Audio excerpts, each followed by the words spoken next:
Even though we're in the season of ordinary time now, of course I'm wearing white for the solemnity of the body and blood of Christ, just like last week with the Holy Trinity. And so next week, when you see me in green again, it'll have been 4 months since I wore green here on a Sunday. And so I was pondering this, and I was thinking back 4 months ago to the first time I wasn't wearing green, which was the first Sunday of Lent.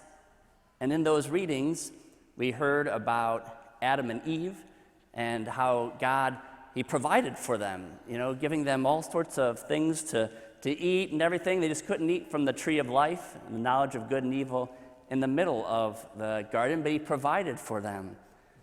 Of course, that temptation to not follow that command sets up what was in the gospel for that week, which is the temptation of Jesus in the desert.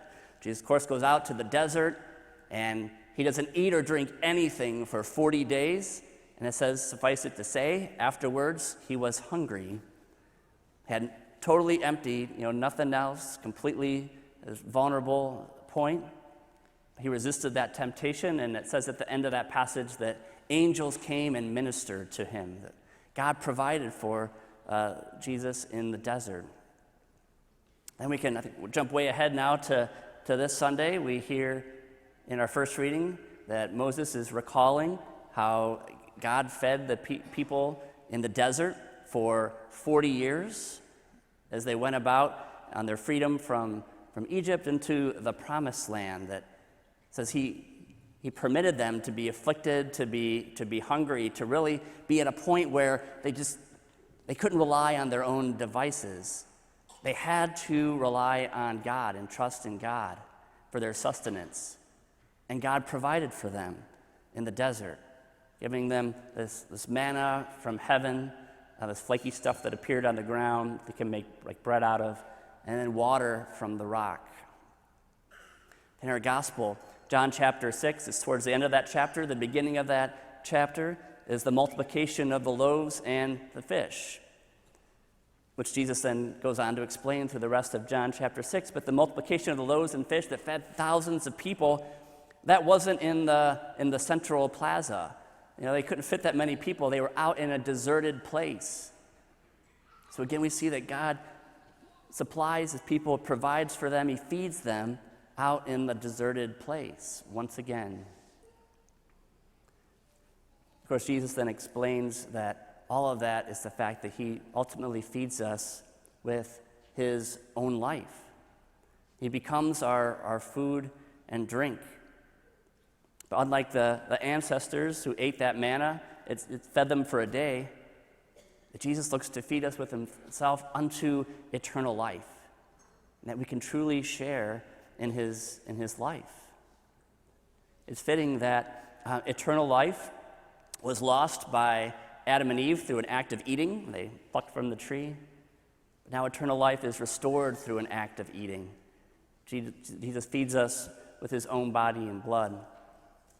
And the old tree of life is now the tree of life of the cross. Of course, we know we can struggle with this. People have been struggling with what God provides, of course, from the beginning. Adam and Eve obviously struggled with what God had provided for them, and they started to doubt that. The people in the time of Moses were struggling with what God provided for them. They looked at the manna and they're like, what is this? That's actually what the word manna means. What is this? And they grew tired of God's free food from heaven, and they started grumbling and like, we're sick of this stuff, But God continued to provide for them. If you look at a map, Egypt and Israel, they're not that far apart. It shouldn't have taken them 40 years, to walk there. I think this shows that our human temptation to just sort of wander, and get lost, but yet God continues to provide. God continues to supply. He continues to feed us. People in Jesus' time, of course, were struggling, where he just keeps hammering about the fact that His flesh is true food and His blood is true drink, and they're like, how can this man give us His flesh to eat? Like, bro, that's gross. They struggled with what God was providing for them. We know that same perhaps temptation in our life to really know, to embrace that Jesus' very self, his whole life is hidden under these simple forms of bread and wine, which is why we have this special day. We celebrate the most holy body and blood of Christ, that despite just our doubts, our wanderings, that God does supply us with his very life. And the times that we feel sort of lost or in the desert in our life, in our spiritual life, God continues to be here for us week after week after week to feed us with his own very life, to continue to gather us to himself so that we are united with him. We heard in our second reading, St. Paul told the Corinthians that it's a participation in the body and blood of Christ. We're caught up in who he is.